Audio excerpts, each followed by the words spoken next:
Hi, everybody. Thank you so much for joining us today. My name is Elisa St. Laurent. I am the channel manager here at Qmulos. And thanks so much for listening in on the CMMC 2.0 Higher Ed Compliance Impact to Federal Funding. Our presenters today are Igor Volovich, who's our Vice President of Compliance Strategy.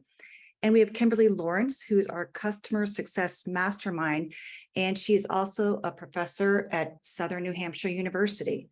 So with that, Igor, the floor is yours. Thank you, Lisa. Welcome, everybody. Thank you for joining us today.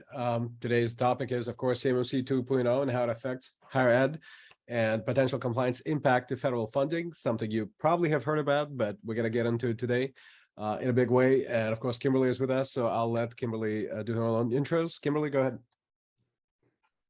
Hi, everyone. Kimberly Lawrence. I'm fairly new to the Qmulos team, so I'm excited to be here. I also wear two hats. I teach at Southern New Hampshire University for graduate and undergraduate level classes, so they pulled me in to offer a perspective on both sides.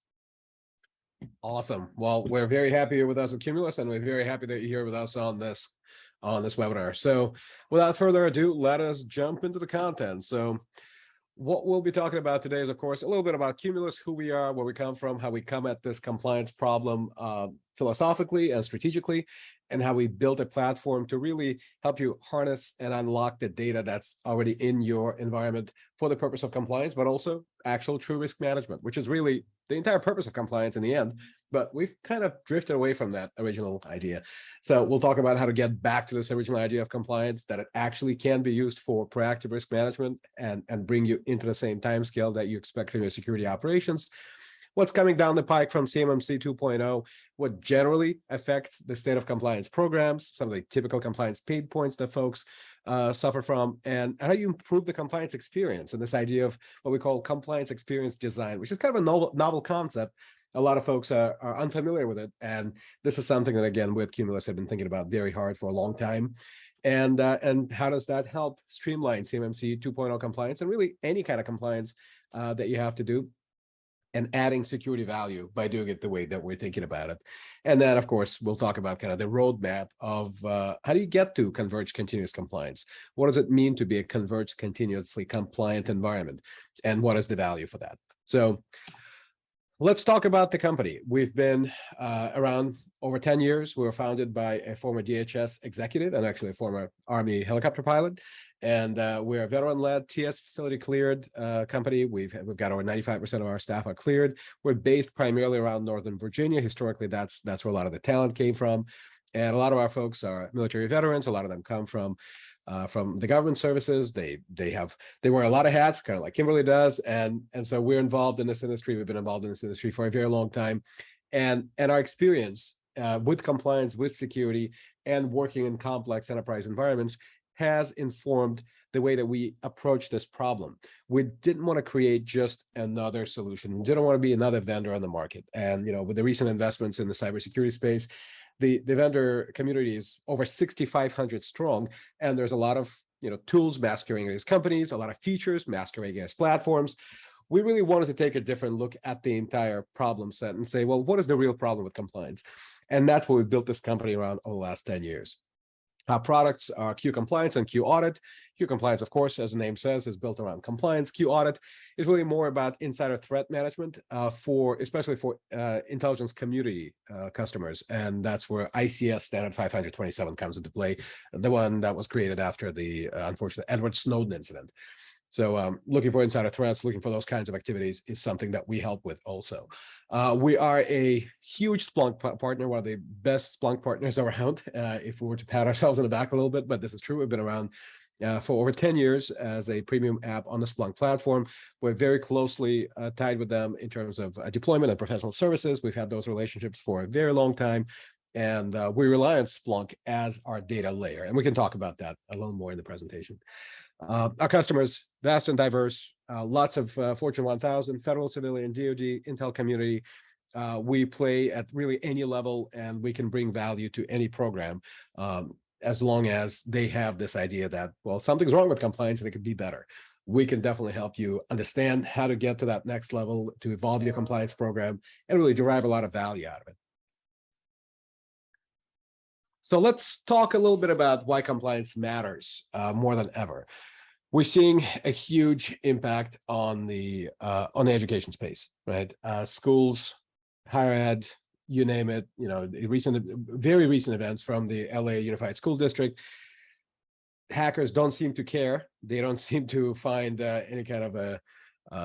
There is no delaying factor. There's nothing blocking them from going after schools. They see a target of opportunity, and they see that schools traditionally are not as well protected. You know, you have a lot of, sort of this freedom. You know, that the campuses are built for a lot of collaboration, and we know that, you don't really want to build a lot of friction into those research models, into the data sharing models. You want to have as open an exchange of ideas as possible. And of course, that affects the way that we design these networks and these enterprises. Of course, things change when you start talking about DoD funded research or federally funded research in the medical or defense communities. Of course, we have to put a lot more controls in there. And so now we're seeing regulators really starting to take a much better look at, well, how do we protect these environments? And compliance, of course, is kind of that first instinct. Let's just get more compliance in there, maybe a better mandate, maybe more scrutiny, maybe more, more timely assessments, more frequent assessments. And they really want that traceability. They want the visibility. They want the observability of the compliance posture across all these environments, and especially when it comes to federally funded institutions. And so we're seeing this drive towards understanding what compliance posture is. And of course, when you have compliance readiness, when you're not prepared for that, things can become rather difficult. And I'd love to bring in Kimberly on this. What are you seeing out there? Of course, you are a professor at a university. Do you see schools kind of taking more of a lead on this? Are they kind of being more passive? Are they being proactive? What's the sentiment out there? Well, I can tell you from my perspective that I have seen some changes. We have been mandated with security awareness training, and we have had to install Microsoft authenticators to meet two-factor requirements so that we meet some of those CMMC control requirements. So I think as time goes on, you're going to see that to be more stringent requirements imposed. One of the keys to that, I will say, if you are an implementer of these types of things, make sure that you are educating your user base as to why you're making these changes and what it is that you're trying to accomplish and the expectations that you have on them as the user. That's very insightful. Clearly, there's a lot of controls you can throw at the problem. Of course, many mandates apply to many different environments. Really understanding what the requirements even are, that can be a huge part of the challenge, of course, and knowing where you stand at any given time, and not just on a periodic scale, right? Not just going around and doing the annual or triennial assessment that we see in the federal space. That there's a lot of gap built into that, right? There's a lot of latency, there's a lag. And so, that compliance report, we say in this business, the compliance report is as good as the paper is printed on, and sometimes it's worth even less. So we see these things become out of date the minute they're printed. And because of this kind of inherent model of compliance latency that's just built into the process, the true value from a risk perspective or a security perspective of collecting all this data, reporting all this data, it can be very, very low, despite all the investment that's made into it. And we see across the environments, I think some of the statistics are pretty sobering. Out of a typical commercial enterprise, they spend somewhere around 8.5% on their IT. Out of that, about 3% is spent on security. The other 3 to 5% is spent on compliance. And these tend to be completely disconnected functions. And so we see a lot of opportunity there in converging and getting more value out of those. But let's talk a little bit more about CMMC and what's coming down the pike there. On the one hand, we're seeing more streamlining. So CMMC 2.0, of course, is compressed from 5 levels to 3. The practices are now being aligned. Of course, they've always been aligned with NIST 800, 171, and 172. We're seeing technical controls. We're seeing practices. We are still seeing triennial government-led assessments, but also there is annual self-assessment for select programs, and you do have to do affirmation statements. So as the leaders of these environments that are subject to CMMC 2.0, of course, you have to be cognizant of the fact that there is personal accountability. You can kind of think about Sarbanes-Oxley and what we did back in the day, 20 years ago when Sarbanes came into the marketplace. We saw a lot of folks struggling. Well, first of all, on the audit side, to even understand how to apply it. I'm talking about Section 404, technical IT controls, but then also Section 302. That's the one that's not as talked about. Everybody focuses on 404. Section 302, it was about that personal accountability. This is where the CFO and the CEO had to sign off on the integrity of these critical controls. And IT went in there, security, of course, went in there. And this was kind of where we started. And of course, all of that has matured significantly over the years. The one thing that never stopped being in effect and is now being even more at the forefront of a lot of these compliance efforts is that personal accountability for the senior leadership. Regulators, the public, they really want to know where an environment stands, and they want to know that somebody is accountable for the statements, the claims that they make about the soundness, the security posture, the risk posture of that environment, especially when we've got highly sensitive data at play, not just national defense data, but research data. IP theft is a huge problem. We see a lot of our, adversary states out there. North Korea has just been highlighted in a recent publication as the worst offender of IP theft historically was People's Republic of China. We're seeing espionage, industrial espionage efforts that are permeating the higher ed space. We see these articles out there. So news cycle is absolutely full of this. The threat is clear. There is no question about it. And so when these breaches occur, fingers get pointed. And so just holding up a compliance report and saying, look, we were compliant, we're in the clear. The integrity of that compliance report, the trustworthiness of that entire reporting process is being called into question more and more. And of course, somebody's being held responsible. I'm sure you all have heard the recent news about the former CISO of Uber, who just got convicted and is awaiting sentencing early next year on the charges of concealing a breach. And this happened 6 years ago. And so these things have very long tails. So not only is it a matter of getting you to that next compliance report and reporting that compliance state and then moving on to the next thing, getting back to focusing on the business of your environment.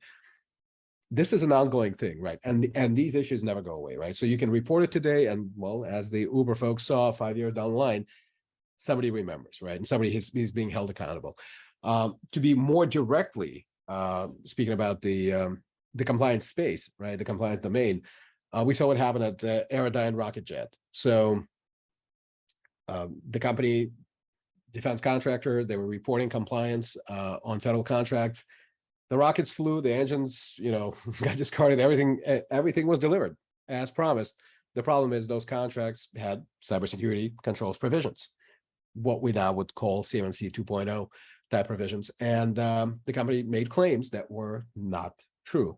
They had an internal whistleblower. He kept reporting this to the company internally. They kept ignoring it and then eventually retaliating against them. All of that came to light, and all these contracts got called into question. Now, in the end, the company only wound up paying out somewhere around $9 million. But the value of all the contracts that were in scope of this inquiry and this investigation, and finally this settlement that occurred one day before the start of the trial, we're talking about billions of dollars. So this is what's being, that's the level of impact. And so when we're talking, apply that to higher ed, of course, the concern is federal funding, right? Research funding. If you have controlled unclassified information, if you have federal contract information in your environment, not only are you, of course, taking that in, you're also generating it as part of your research activities. That's a concern, right? So understanding where it sits, where it lives, what the scope of your compliance application is, that's the difficulty. And so being able to assess your program, do it on a continuous basis, understanding what that risk lies, and really marrying together in your mind, and from this philosophical perspective, right, strategic perspective, understanding that compliance and risk really are the same thing. Compliance is a consistent model. Those frameworks are built to create a consistent model for understanding the risk present in your environment, for assessing where you stand, and then, of course, remediating it with the controls that exist within those frameworks. So we've got deadlines. The timeline is not getting extended. By October 2025, fiscal 26, all of the DoD contracts that are out there will include a CMMC certification requirement. This is a given. And of course, that has been laid out for a while.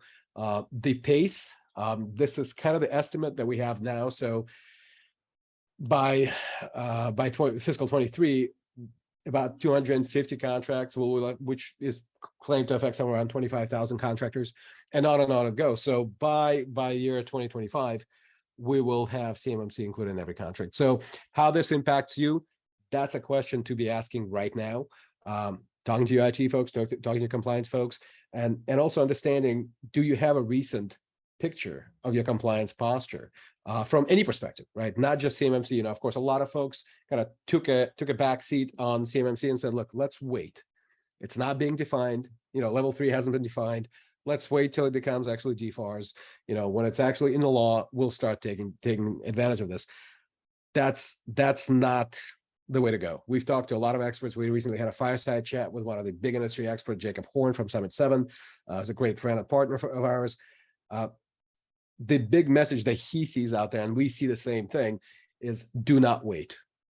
Anybody who's out there right now who is subject to CMMC or even thinks they can be subject to CMMC, get your house in order now. Get an understanding of where you stand. And you don't have to wait for level 3 to be defined, because guess where it's coming from? We already know. It's NIST 800-171. It's NIST 800-172. So you could be doing this work right now.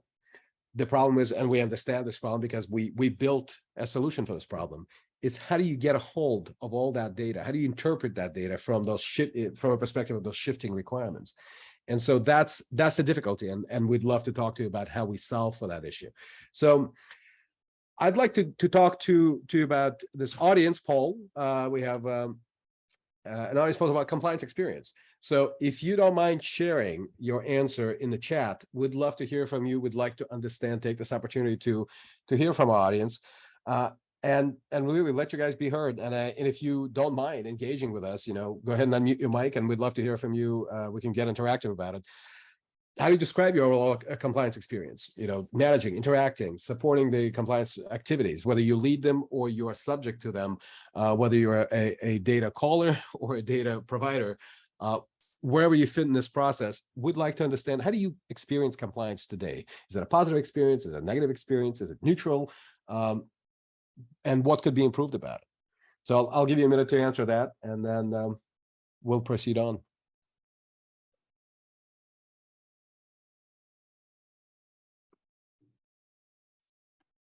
Igor, I can talk to my experience. Absolutely, please do. As an ISSO. So in my previous role, I was an ISSO for a large corporation, and we implemented the Qmulos products. And I will tell you that it was an interesting mountain to climb. We had to figure out where we had compliance, you know, what are the requirements that we're going to aim for? What is the compliance posture now?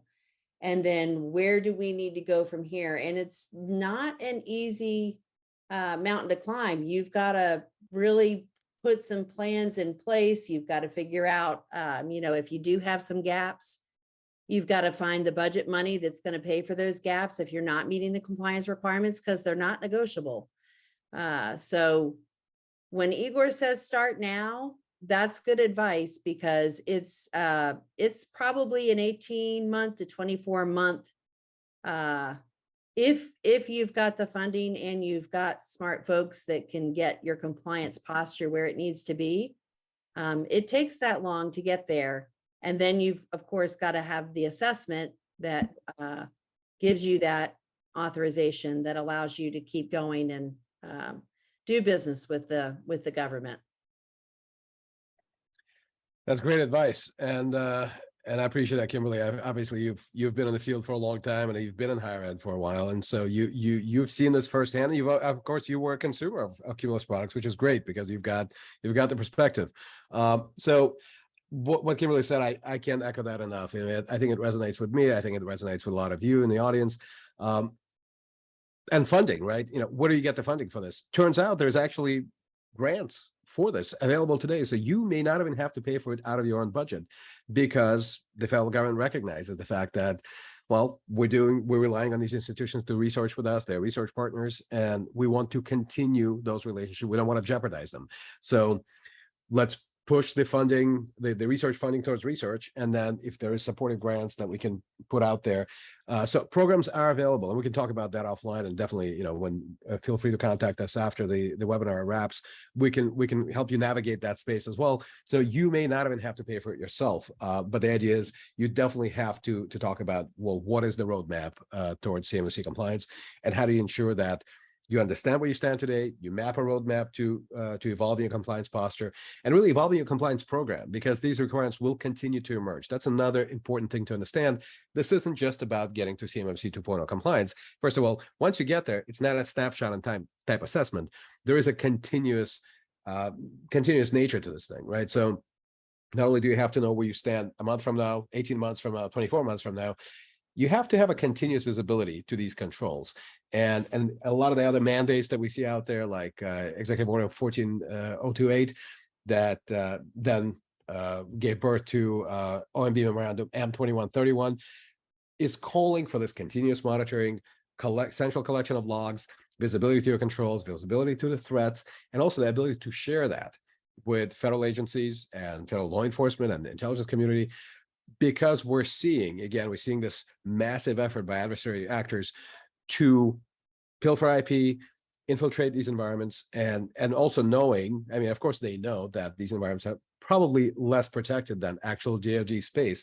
And so extending that blanket of protection, making sure we have that visibility across that space, wherever COI lies, wherever FCI lies, wherever those research activities occur, we want to get them to that level, at least the same level, and hopefully more stringent, more stricter enforced level of security than you ordinarily find within these environments. So let's proceed with our presentation. So when we talk about our vision for converged continuous compliance, I mentioned convergence. We're talking about this comprehensive vision and strategy for transforming enterprise risk security and compliance management practices. What do we mean by that? Well, we see these silos, and I think you see them as well. You've got compliance and assurance, you've got your ATOs, you've got your risk management separately, you've got security operations, and then here's your core mission. And of course they overlap, and of course they always talk to one another. And within a compliance life cycle, of course, they always have to interact. So when we talk about kind of that compliance experience, the friction within the typical compliance experience, very manual, you got a lot of folks who, could be described as human fax machines. And it's not a derisive statement. It's a statement of truth, right? This is what we find time and again. A lot of the ISSOs, ISSMs, they find themselves spending the majority of the time, sometimes the vast majority of their time, just doing data calls, pulling data together, trying to interpret it, trying to understand it from a compliance control perspective. And it can be very difficult. And so when you converge these different silos and you build bridges based on data, when you recognize that there is no compliance data, security data, incident response data, it's all just data. If you can normalize it, if you can understand it, you can put a different lens on it from whatever context you need to, that's when all these things start to hum together really nicely. And so that's what the idea of convergence is. It's really, there is an organizational transformation aspect to it, of course. And also there's a very technical aspect to it. By saying we rely on the power of data, we'll let the data speak, we trust the data. That's really what it's about. And so historically, legacy GRC platforms have not really been built around that. They've been built around, well, data collection and trying to create some marginal improvements in collaboration. So same data calls, just done electronically. Same storage, just done electronically. It's still very much paper driven and paper based, but it's just now done electronically.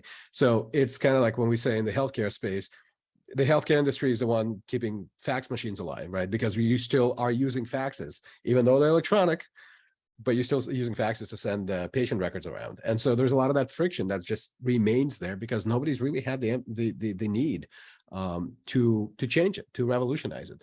And of course, then you got the economics, right? Traditional economic models of audit and compliance are human driven. Compliance consultancies built their business on that. They want to deploy folks into your environment to do audits and to do assessments to help you stand up these programs. And so there's a lot of entrenchment there, and we recognize that completely. So when we talk about convergence, we really are talking about transformation and transforming not just your technology, but really your organizational mindset around what compliance is and how it works. And of course, we can't talk about why compliance is so broken without talking about, well, where it came from. And I think you guys will appreciate this. So you're looking at the earliest compliance code known to us, the first written one, at least, that's been unearthed. Of course, if you're a history buff, you know this already. Code of Hammurabi, right? 1750 BCE. The first building codes, you build a house poorly, we're going to collapse it on you as a result. Very draconian, but sometimes effective. So we don't do that anymore, of course, but the ideas are still very much built into the way we do compliance. We try to detect a past act of non-compliance. We try to attribute it correctly, hopefully, and then we punish the person who's responsible, we hold them accountable, and then we hold them out to the community and say, don't let this happen to you. It's a deterrence model of compliance. It's synonymous with compliance the way it's done today. Sounds great on paper, but unfortunately, we're always looking into the history when we do it this way. We always are retrospective in our perspective. It's past acts, it's past control failures. By the time we capture them, who knows what's happened? And so when we look at evolving beyond this kind of limited retrospective visibility model, how do we converge, not just on the data, but also converge on the time scale? How do we get into the now? How do we make compliance tell us the truth about our current state, not our past state? And, you look at these triennial assessments, even within the CMMC 2.0 universe, we're still looking at triennial government assessments, DIPCAC, right? Of course, DoD is going to come in. And then you've got your personal and private assessments, right? The ones that you do internally to yourself as a prerequisite or prelude to doing an external assessment, hopefully, right? Because, you want to know where you stand before the third party comes in and tells you that you're not compliant. You want to know that first and give you a chance to fix it, of course. But more importantly, just the general idea of compliance, you're looking backwards and you're trying to manage risk, because that's what really compliance is about, right? We create these standards to give us a consistent model of where we stand, right? We have a set of controls and we assess against that posture. So of what use is that data if some of it is 3 years old? And that's if you're doing it right, it's 3 years old. What if you missed a control?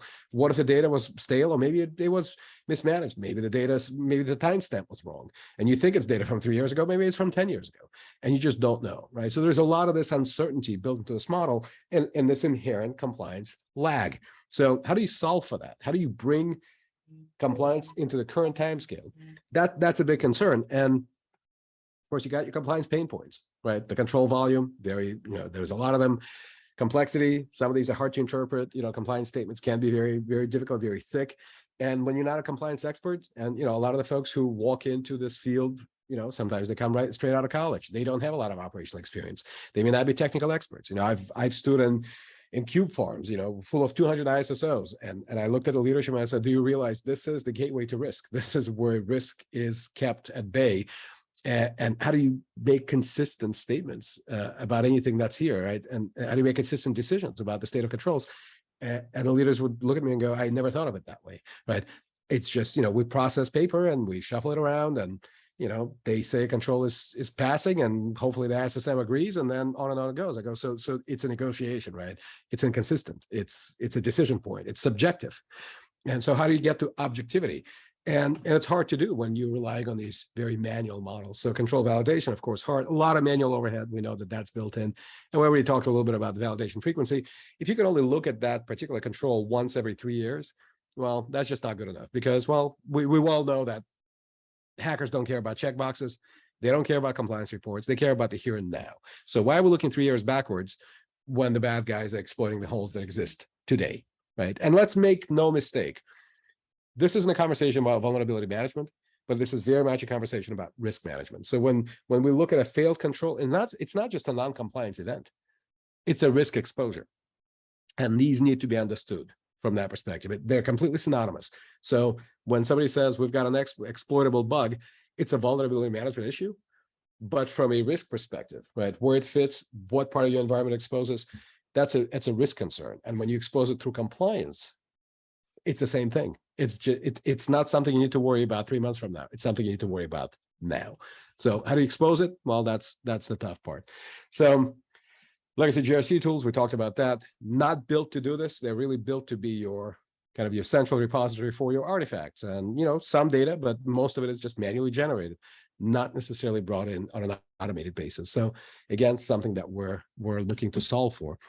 And of course, we won't have to go through this slide, but basically you've got all kinds of systems, all kinds of technical controls, the tech stack. Look, 6,500 vendors out there, all trying to sell you something, right? There's no shortage of that. And of course, you go into the marketplace all the time, you consume these products and from these different categories. You know this just as well as we do. It's hard. It's hard to know exactly what you need to protect against the latest kind of threat. The vendors, of course, very helpful, quote unquote, right? They all want to sell you the panacea, the silver bullet for the latest thing. And, ransomware, you got ransomware problems, we got a solution. Go Google ransomware vendor, you'll get a phone book back. And so we get the difficulty, right? So if you look at it strictly from a bottom-up technology perspective, it's really difficult to understand. And you do your bake-offs, you go to Gartner, you go to Forrester, you go to all the analyst firms, and you try to help them understand, who is the better product, who is the better solution, who's got the best answer for this. And unfortunately, it's not that simple, because really what you have to look at it, within the context of your environment, which means you have to understand from a risk and compliance, because we're marrying those concepts together now, right? From a risk and compliance standpoint, where does this fit as a control? Where does this provide me the best risk mitigation value? And can I map it on my, let's call it, risk burn down chart, right? If I apply this dollar amount to this particular control category, how much of my risk will be positively impacted? Because we're trying to drive towards outcomes, right? It's not just about deploying more technology, it's about reducing risk. So if you can use the compliance model, your compliance program, to understand risk from that perspective and understand technology as a control or control category or control capability, that becomes a lot more quantifiable as a conversation with the folks who write the checks, right? Where you can actually have that credible conversation about the value of that technology as a risk mitigation control. And that's what we're trying to deliver here again. So I've talked for a while. I'm gonna let you guys have your time to voice your opinion again. Our second audience poll is about compliance confidence. So how would you describe your level of confidence in your current compliance management program? Let's talk about accuracy, integrity, provenance, timeliness, and usability of compliance data and reporting. And go ahead and sign off in the chat, or if you want to unmute your mic and talk to us about that. And Kimberly, if you want to walk us through your experience within higher ed, maybe that'll be helpful too, and kind of maybe get the conversation started. Yep, I'd be happy to. So I think first and foremost, you've got to have management buy-in on this. So it's got to come from the top down in any organization for a compliance management program. It is all about risk management, as you said. You've got to think through what the guidance says, how it applies to your particular environment. What is your baseline going to look like? What is the level of information sensitivity that you're trying to protect? Do you need to tailor in certain controls? Are you cloud hosted? Are you on-prem hosted? All of those things need to be taken into account as you start planning your process and categorizing your system, and then working through all those RMF steps to get to the point where you are assessed and authorized. Makes perfect sense. And thank you for sharing that, Kimberly. Yeah, the tailoring of controls, of course, that's a big topic right now within the CMMC community. There's guidance out there, of course, for NIST 800, 171, 172 about tailoring, and but of course you have to know where the COI lies and what your exposure factor is, so you can actually tailor in those controls, because otherwise it becomes, well, scope equals everything, right? And then you are now on the hook to basically secure your entire environment to those standards, and you may not have to, right? Because COI may not live there, but if you don't take the time up front to assess and understand where it actually lives, what the data flows look like, how the data flows in and out of those secured environments, where do you build those enclaves, if you want to borrow a term from kind of like PCI, right?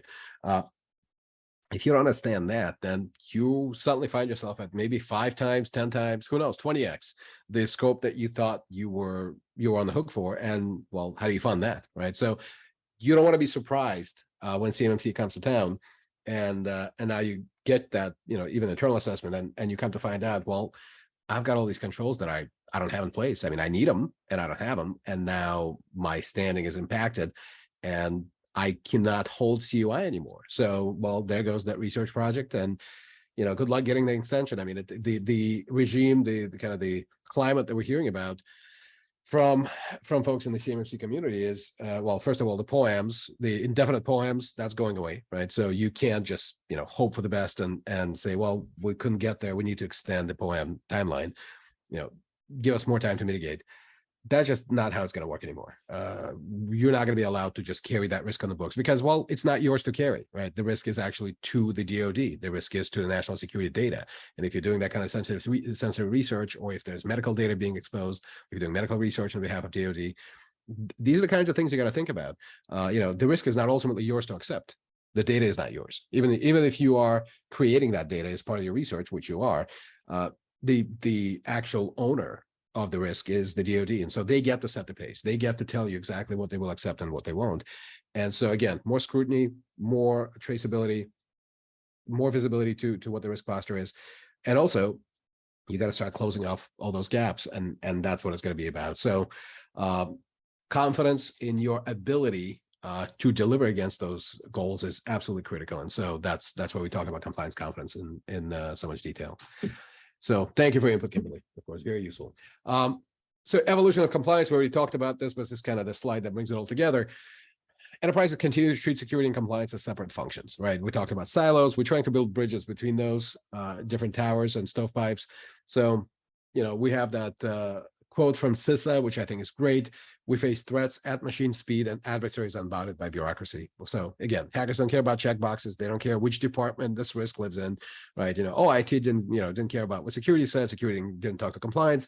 None of that matters. All that friction, all of that siloing, that it plays right into the attacker's hands. And they want us to be disorganized, of course, and we're talking about nation state adversaries, folks like North Korea and PRC. We see what they're doing today and continue to do. They get more sophisticated. There's also this idea of, well, how much they're investing in actually workforce development and education. China says they want to build 5 leading cybersecurity universities, and they will, right? And they want to be able to graduate 500,000 students who are experts in cybersecurity. Where do you think they're going to work? What kind of work do you think they're going to be engaged on? So this is what we're facing. And guess what? Some of them are studying in your colleges right now. Right. So that's something to be concerned about as well. So we know all of this. This is coming out of the DoD space, the intelligence community. We see the reports. So we can't allow these organizational misalignments to detract from our ability to defend this very critical mission. So what we've done is we've tried to kind of combine a lot of this, what we talked about, into just basic ideas, right? And the basic ideas are this: trust and time. So we're trying to increase compliance confidence and reduce compliance lag, meaning your time to decision, right? So we want to reduce the time that it takes for you to detect a compliance control failure, interpret it, understand it, and then fix it as quickly as possible, because it is an exposure. So when we talk about there's a rule in incident response called 1-10-60, and you probably have heard of it. And if not, you'll probably find this interesting. So the golden standard within the United States intelligence community is you want to be able to detect an event, a security event, some kind of alert within a minute. You want to interpret it within 10 minutes, and you want to remediate it in 60 minutes. So that's how it's supposed to work, right? Nowhere is this present in the compliance space, right? We've never even talked about metrics like that, right? But let's understand the exposures that happen. They're the ones that drive the ability of the bad guys to get in. And of course, we know that 85% of this happens through the human factor, some kind of a phishing attempt, some kind of a social engineering compromise vector. But the lack of control posture on the technical side certainly enables and drives a lot of these incidents to become, to increase in scale, increase in severity, increase in damage and impact that it creates across your environment. So you have to take care of all those controls, technical and non-technical, and you have to have a central plane, this central kind of this one pane of glass to look at it, and that's hard to do. So again, automation is where you bring it all together. That's where you create this converged continuous compliance model. Increase trust, reduce time, reduce the time to decision gap, or we call it compliance latency. And there is only one way to do it, right? You can't shuffle paper faster. You can only do it by relying on data and relying on automation. So some of the converged continuous compliance principles, again, we're talking about end-to-end automation. Anything that can be automated should be, is our mantra. And, trust the data, right? Streamline the workflows. Make sure you have complete control, visibility to everything that is within scope, and really understand your compliance program from perspective of, well, it's not what we have now, it's what's possible, right? Don't take today's status quo as a gold standard of how it should be. Think about the possibilities, think about how to evolve, and, relying more on data. Where does data live?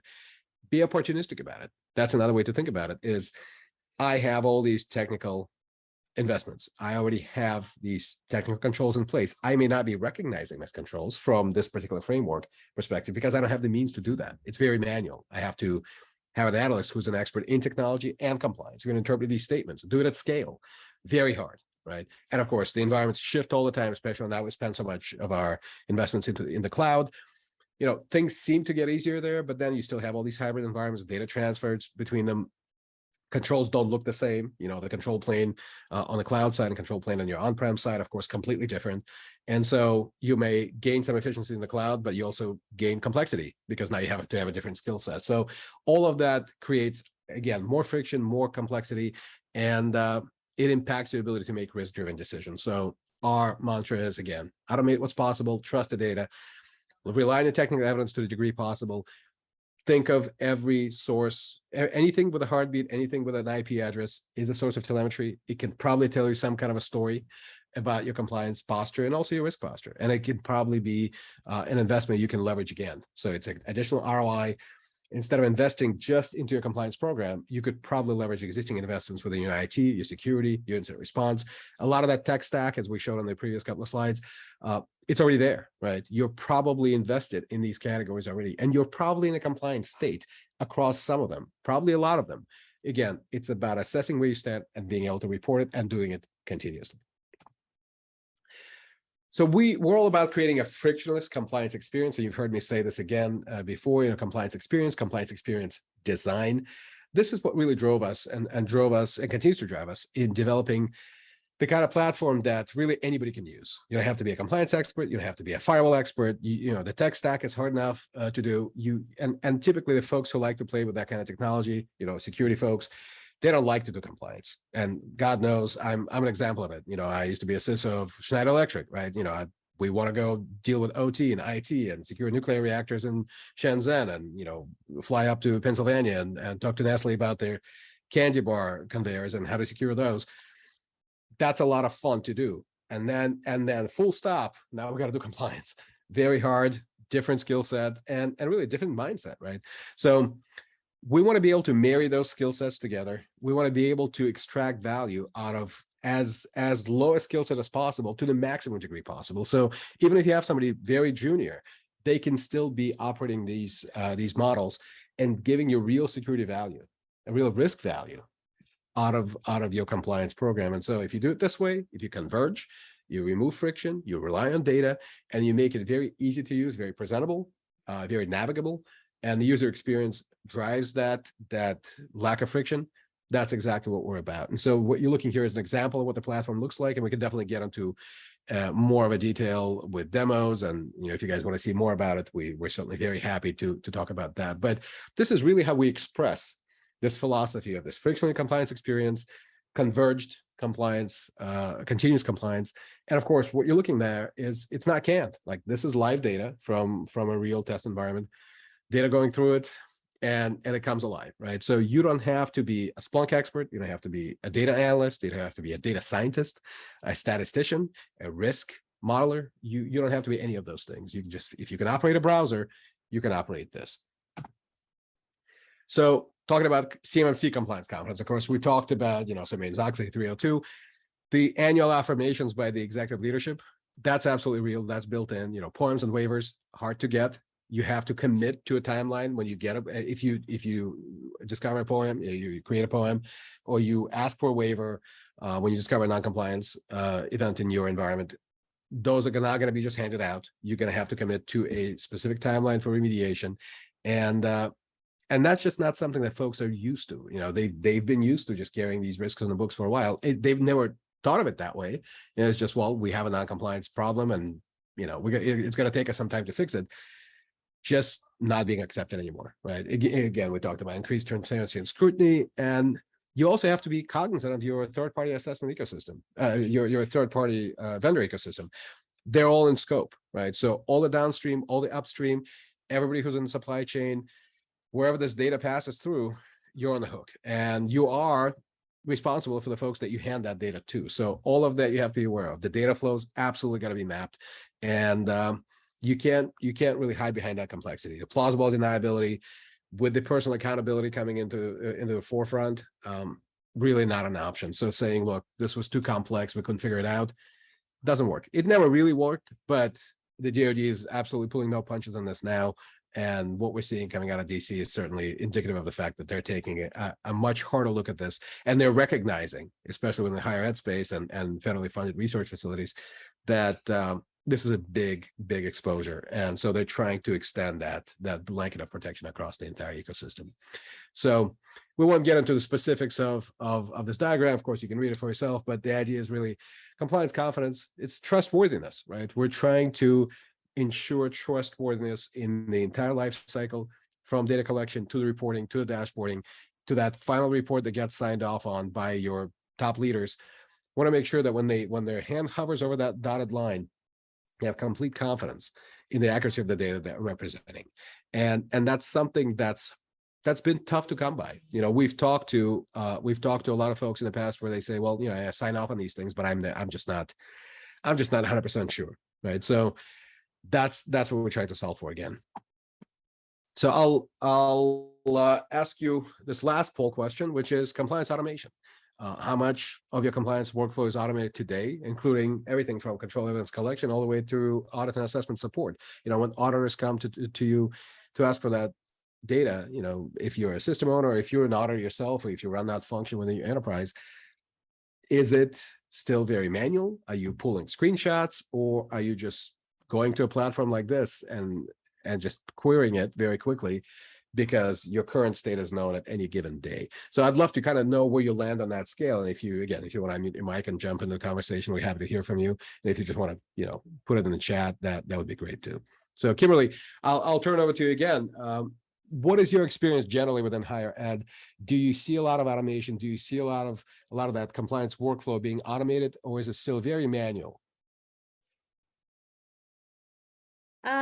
From the professor point of view, I don't really have an opinion on that. I think that they are making strides in that direction, but I will tell you, trying to do it manual is an impossible task. The only way to be successful with this is to have automation in place and leverage the Splunk data that you will probably already have coming into your environment. It's just too much to try and do manually, and it's too easy to miss something. Yeah, that's certainly true, and thank you for that perspective. So yeah, absolutely. If you're still relying on those manually built processes, even if you've got automation wrapped around them, you know, we've talked to a lot of environments, especially in the federal space. There was this huge push towards robotic process automation. RPA was sort of the trending topic a few years back, and I was actually at a federal environment at the time, and or let's say quasi-federal, and they really wanted to apply RPA. They just needed to demonstrate that, you know, we're on trend, we're on topic, we get it, you know, RPA is the way to go. And they tried to apply it to their compliance management processes. And basically, it was about literally filling out forms faster. So the forms didn't change, the workflow didn't change. They were just trying to automate some of the manual processes, but the structural design of the compliance program completely was unaffected. And so that's kind of a difficult thing to see, because there are so many opportunities to look at it holistically and say, well, is there a better way to just do the entire thing as opposed to doing these marginal incremental fixes, you know, that really don't solve anything in the long run? You know, you might be creating some efficiencies, you might be getting folks more out of that kind of daily malaise of this manual data processing, but it's not decisive. And that's, I think, is the big difference between what we're talking about and what a lot of the traditional compliance models are wrapped around. So, and when we talk about the compliance program maturity, this is where we apply this, we call it the donut of truth, right? You know, we look at the data automation and workflow automation, and really, we believe that automation increases confidence. We certainly have talked to a lot of folks about that, where they get it, right? They understand that holistic program maturity is something you have to look at. So not only do you look at your control maturity, right, from a compliance posture perspective, but what is your compliance program maturity? How mature is your ability to deliver compliance confidently, traceably, credibly, and timely? And that's really the question here, right? So when we look at across a compliance program, we ask these two basic questions. How much of your data flow is automated? How much of your bulk workflow is automated? So even if you bring that data in through some level of automation, maybe it's robotic process automation, maybe you've got some kind of a platform that actually collects or sends out queries. That's a very common model. We actually had a conversation years ago with a client that said, look, I'm looking at this query engine, basically, that sends out these questionnaires, and it's all in the cloud. It's really easy to use. And when we looked at it, we said, that's a customer experience management tool. How are you applying it to your compliance program? And they said, well, I mean, we're just sending out questionnaires. That's all it is.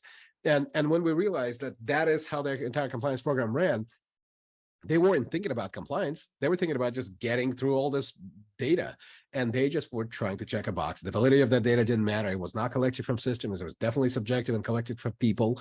And that's the only way they thought about it, right? And a lot of folks continue to think about it that way. So even when we talk about data and workflow automation, we have to define those terms. We really have to get into the specifics of each individual program, because there's a lot of kind of misconception around what it even means to automate this data. So that's one of the challenges. And so we'll look at it across the entire life cycle. We try to understand where the program stands, and also kind of take a snapshot of where it is today and map what's possible, right? And also what you come to find out is when you do these kinds of assessments at a very high level, you get to understand where do you need to point your resources. Because then you say, well, maybe our analysis is the worst, or maybe our reporting is the worst possible area, right? So that's what we need to point our resources towards, right? And so you get to prioritize, because we know we can't improve across the entire life cycle. So you have to pick your battles. And sometimes there's that low-hanging fruit where you can demonstrate early success, as any transformation program must. And so you get to do that based on a very quantified model, right? It might be very high level, but it's still somewhat quantified. And so you get to have a credible conversation with the folks who write the checks, and especially if you're going out applying for funding or grants, that's absolutely critical. When you can show exactly what you're asking for, where you're going to improve your program, how it will have impacts on the outcomes from a risk perspective, that creates a much better dynamic. So we talked a lot about this already. Really, it's about compliance that empowers true security and security management. So we know bad guys don't care about checkboxes. They're exploiting your deficient controls right now. So the objective is really drive towards exposing those control failures as early as possible, as frequently as possible, and as effectively as possible, right? So that when you expose them, you know actually what to do. So it's not just, we found a problem and now we're going to figure out what to do about it. You really want it to be a single event in point in time, right? You understand the problem, the same time you expose the problem, and then you know exactly how to fix it. So from a operational perspective, when you do create a POAM based on a control failure, if you have to jump out of a platform and go and write it manually, that's not helpful. We automate that part of the process as well. So you have a control failure, we can actually auto-generate a POAM that you can actually track its completion within the platform. So you never have to do swivel chair. You never have to jump into a platform. There's not going to be a spreadsheet in your life. Now, if you want to export it that way, that's fine. If you use something like ESAM and you have to put it in there, that's fine too. We can definitely help with all that. There's plenty of integrations available from a data perspective, and we can work with pretty much any platform you've got and integrate with that. But the idea really is you can have an end-to-end compliance lifecycle and a great experience within the same platform, and all of that data flows together, right? So as you expose things, you can understand them, you can quantify them, and you can make decisions about where you stand from that point forward. Optimization through automation, well, I think we mentioned that, but when we ask these kinds of questions, how much of your data is automated, how much of your workflow is automated, the question becomes, well, if it's not very automated, then how much of your time are you actually spending doing risk management versus just going around pulling all this data together? And sometimes we see, look, you got 50 ISSOs, you got 100,000 annual labor hours, give or take, right? If a quarter of that time is spent doing actual risk management, that's hard to talk about, right? It's hard to understand, well, what are we spending all those resources on? And so that can be tough, right? So from a funding perspective, again, if you can demonstrate a much higher level of maturity, I think it makes those conversations also a lot easier, right? And especially, look, we understand some folks, you're competing for grants. if you can come to someone and say, look, we're in a much higher compliance posture, we understand risk, we get it. And, maybe we understand the gaps too. We understand what we need to improve our program. Maybe that conversation about grants for standing up your maturity or increasing your maturity within your compliance program can be helpful. And of course, Converged continuous compliance and security and compliance together. Again, some eye candy for you. This is what some of the interface looks like. We bring the data in dynamically through any source. Splunk is the data layer. We collect system and control specific evidence. We can tell you what controls are reporting, what controls are not reporting instantly. Data doesn't come. We know exactly. We can expose it immediately. We can help you resolve it immediately. We've got the control compliance hub. We know where everything stands. And of course, we can apply NIST RMF. We can take you through all the 6 steps all the way through continuous monitoring. And any framework, anytime, any data, that's basically our mantra. So no matter what you find yourself to comply with, we're there for you. And CMMC is, of course, one of the big ones right now. But really, we've been in this business for a long time. Everything that we do maps to NIST 853, which is the Bible of all controls.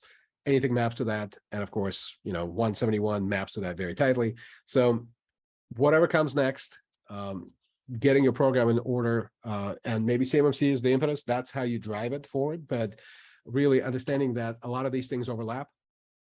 And so controls you already have deployed against other frameworks might be very useful to you and might already be in place. So you may not have to do additional investments. It's really about exposing where you stand today. And so I'll leave you with a couple of more examples of what the platform looks like.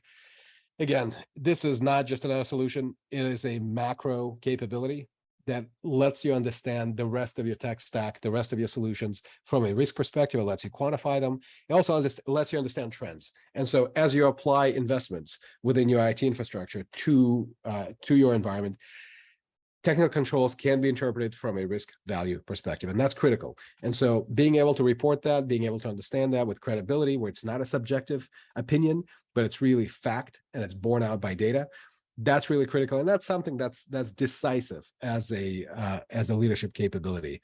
So this is it for me. And so again, I thank you for your time, Kimberly. Thank you for participating. If you guys would like to learn more, please don't hesitate to contact me directly.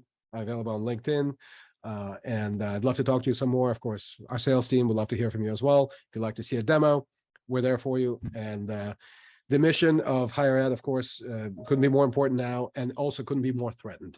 And we're very cognizant of that. And I think the CMMC 2.0 compliance regime reflects that intent. And so we're there to support you in your compliance efforts. So thank you for your time.